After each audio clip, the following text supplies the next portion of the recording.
Nous avons ensuite la France Insoumise qui tombe à 6,3%. C'est un échec pour Jean-Luc Mélenchon. Une élection au goût amer. La jurassienne Anne-Sophie Pelletier est désormais députée européenne, mais le score de la France Insoumise est bien en deçà des espérances de ses militants. On espère toujours beaucoup plus. Vous pouvez nous demander à tous les candidats, à toutes les listes, évidemment.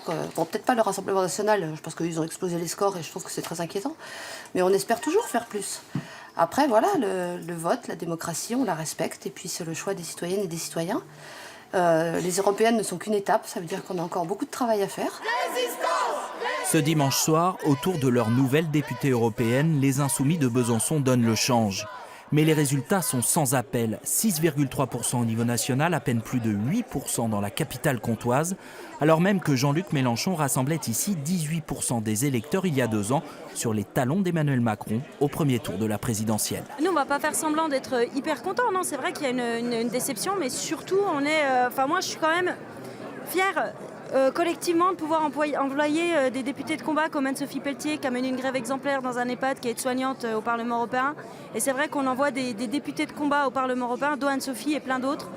On a fait une belle campagne sur nos idées en alliant à la fois l'écologie et le social. Et à ce niveau-là, bon voilà, sur la campagne qu'on a menée, sur les idées qu'on défend, on n'a rien à regretter. Pas de changement de ligne donc, mais les Insoumis devront reconquérir l'opinion pour vivre les jours heureux qu'ils appellent de leur vœu.